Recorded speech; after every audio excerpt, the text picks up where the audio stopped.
Yo, what's going on, YouTube, and welcome back to Goal Line Hockey. It's your boy Kevin Forte, and today we are going over the President's Trophy curse. It's been a cope, it's been an excuse, it's been a little bit of everything in the National Hockey League, and we're going to go over the Boston Bruins, who won the President's Trophy this past week. Are they going to get the President's Trophy curse? And I'm going to tell you why I think it's kind of a cope and it's not really a thing. So we're going to discuss that today. So the first thing I want to discuss with you guys is, well, listen, this seems kind of primary to some of you, but hold on a second. What is the President's Trophy? So the President's Trophy is awarded to the team with the most points in the NHL standings. In either conference, all divisions, who leads all the teams in the league. And this year it's the Boston Bruins. So the Bruins have the most points out of any team in the entire National Hockey League.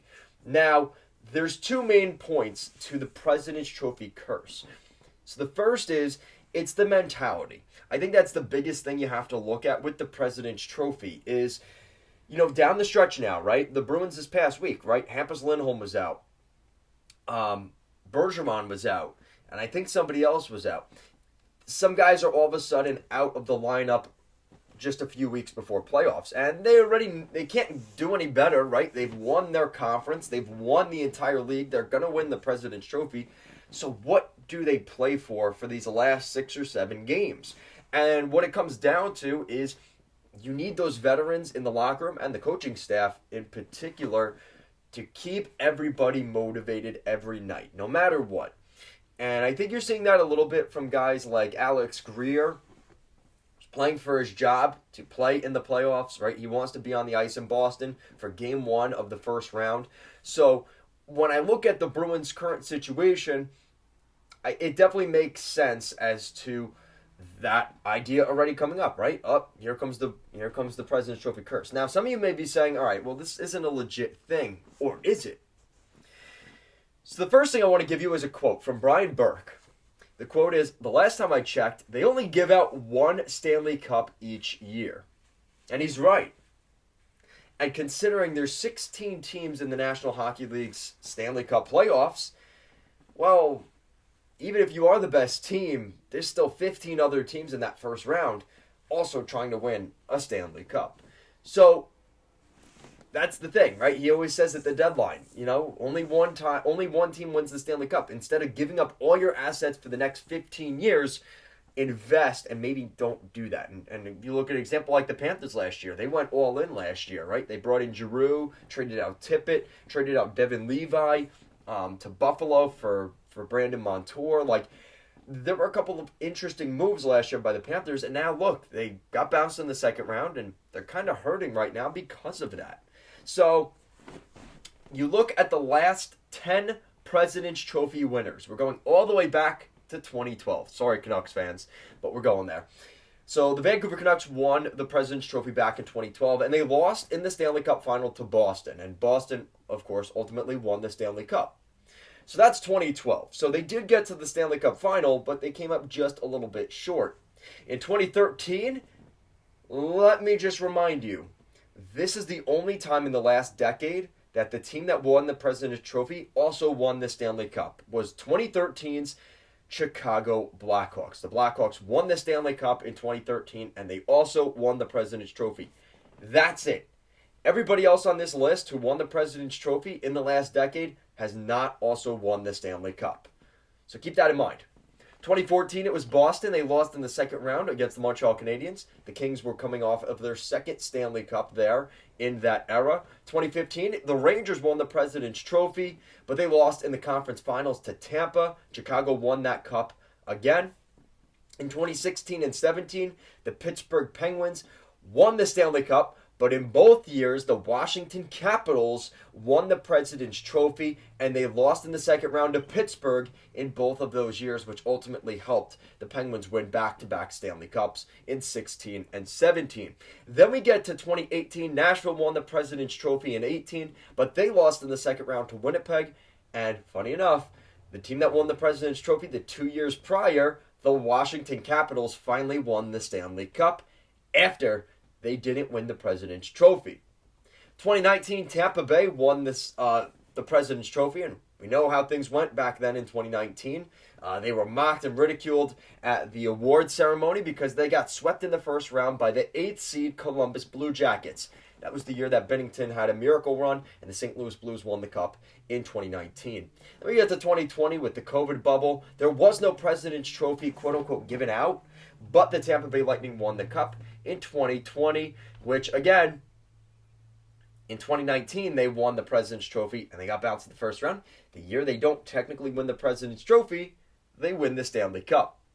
Then we go to 2021. The Colorado Avalanche win the President's Trophy, and they lose in the second round to the Vegas Golden Knights. Tampa Bay now winning another Stanley Cup. That's back-to-back cups for Tampa.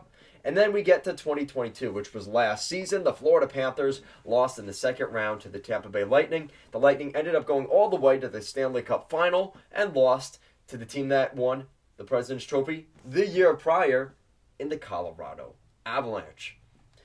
So that's kind of what we're looking at here. It's the pattern of basically either you lose in the first or second round, right? There's no Eastern Conference Final President's Trophy teams that got knocked out. It's either the first or second round or the Cup final. And what's interesting is it's always the year after that they play better, right? Perfect example. You look at, the Capitals 2 years in 16 and 17, they win the President's Trophy, but they don't win the Cup. And the year after that they don't, they win the Stanley Cup. Same thing happened with Tampa, right? In 2019, they win the President's Trophy, they don't get the Cup, but in 2020, they win the Cup the year after. Same thing happened in 2021 into 2022 for the Colorado Avalanche. They won the President's Trophy in 21, and they win the Cup in 22 without the President's Trophy. So here's really how I look at it. And this is another stat here. 8 of the 36 President's Trophy winners have actually won the Stanley Cup. Only 8 of the 36, which is a little below 4%, which is not good, right? So when you look at it in that sense, there's just not a lot there. And kind of how I look at this, if you are a team right now, like the Florida Panthers, this would technically, if the pattern kind of stays the same, they should win the Stanley Cup, or Colorado, if it holds. Now, with that said, it's also something to consider here that this is why hockey is so hard to predict. Like, I would not bet money in the NHL. Listen, whatever. Betting is fine, whatever. I don't do it, but I think hockey is the hardest one to bet because there's so much parity in the game. There is so much parity in the National Hockey League, and that's why we love the Stanley Cup playoffs, especially that first round. Because even though the Boston Bruins are going to get their quote-unquote team, the last team to make the playoffs in the Eastern Conference, that team's already been playing playoff hockey for the last month and a half, 6 to 7 weeks. So they're already in playoff mode. They've been fighting it out, grinding it out for the past 6 or 7 weeks. This is nothing new for them when they get to the playoffs. Meanwhile, for the Bruins, maybe they're not taking it necessarily on cruise control, but they aren't fighting night after night to survive just to get in. Now, it's also a downside because now you've been fighting for the past 6 or 7 weeks just to get in. How much energy do you have left in the tank once the actual playoffs come around, where Boston might be a little bit more rested? And that's kind of seen as the advantage. But we don't necessarily always look at the other side of that, which is the team that's been grinding it out is just in there. They're working the gears already. They're ready to go. Meanwhile, the Bruins are a little bit more cushy in their spot and maybe not necessarily as uncomfortable, which could also be a bad thing. So how I look at this thing, really the best way to look at it is the NHL's parity is really what makes this what it is, right? And kind of like, Brian Burke said, only one cup is given out each year. So if that's the case, well, then there's not much you could really do about that, right? Like, 16 teams are good. 15 of the 16 playoff teams will be disappointed, even if they get to the cup final, right? To some extent, if you make the playoffs, you want to win the cup. So, when I look at this, I think it's just an idea of maybe not like basketball or football in the sense that the teams you expect to win in the playoffs, that's not necessarily how it goes in the NHL. There's 7 games, potentially up to 7 games, and one puck bounce here, one puck bounce there, and you could get swept, like we saw back in 2019 with Columbus and Tampa. It's all how things work. And I think that this Bruins team, if I had to bet, I'm not going to say that they are going to lose because of the President's Trophy curse. I don't think that's the case. This team has a really good coach in Montgomery, really good goaltending, which that's a very big thing here. And also, they're veterans in that room. Do you really think Marchand, Krejci, Marchand, do you think those guys would let the room sort of ease off and get off the gas pedal? I don't think they would do that. I think this group, a lot of those guys were there when they won the Cup in 2012, a decade ago.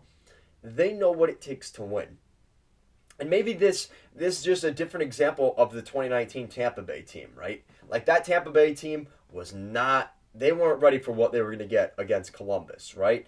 And in 2020 and beyond, well, history's kind of written itself. They've at least got to the Stanley Cup final the past 3 seasons, and they won 2 cups in the process. So something since 2019 has changed for Tampa.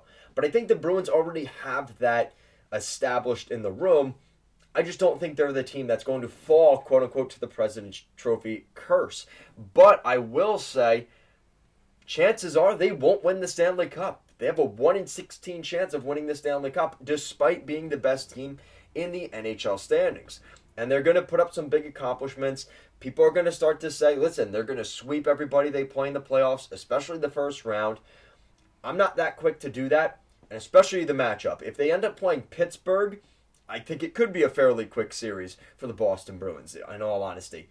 If it ends up being a Florida Panthers team that ends up coming into the playoffs really hot, playing really well toward the end of the season, and Paul Maurice kind of kicking them in the ass and getting that team going, I don't think anybody would want to play the Florida Panthers in that first round, let alone a team that's kind of been easing off the gas for the past 2 weeks in the Boston Bruins. So I think it depends on who they end up playing, but in all honesty right now, this is not, I have too much respect for the Bruins as an organization, as this veteran core in Marchand, Bergeron, Krejci, that I just don't think this team is going to lose because of the President's Trophy curse. It's going to be because they got outplayed, and the parity of the league, it is so difficult to win the Stanley Cup. And we also have to remember, guys, they do probably have to play Tampa Bay or the winner of Tampa Bay or Toronto in the second round series. So as much as they get, quote-unquote, a pass in the first round, which I don't even think that's the thing, the second round, that is going to be a really tough series for whoever is in that series against Tampa or Toronto. Whoever comes out of this series, either Boston or Florida or Pittsburgh or whoever that other team is that would play one of those 2 blue and white teams in the Atlantic. And the reality is, just to get to the conference final, Boston's going to have to go through whoever's the 8th seed and Tampa or Toronto. That's not an easy task. And then you get to, at that point, well, now it's the best team in the Metropolitan Division, which has been a complete gong show. We know how good that division is. So now just to get to the Stanley Cup final, you have to go through all of that. You have to slay all those demons, all those dragons, and then your cherry on top, you have to play the best team in the other conference west of the Mississippi River. And you're really talking about things getting difficult, whether that's LA or Vegas or whoever it ends up being, Colorado, right? You guys get what I'm saying. It's going to be interesting to see how things play out. But the Boston Bruins have a long road ahead. And despite winning the President's Trophy, having a dominant season, I give all my credit to the Bruins. Like I said, only one team wins the Stanley Cup each year. And if the Bruins go to a Game 7 in any of these series, it's a toss-up. It's a coin toss on whether they win or not. And maybe that's the difference of them winning the Stanley Cup or not. So guys, that's it for today's video. Let me know what you guys think down below. Do you guys think the President's Trophy curse is legit? Do you think it's a cope? Let me know what you guys think down below. Thank you so much for watching, and I'll see you guys again next time.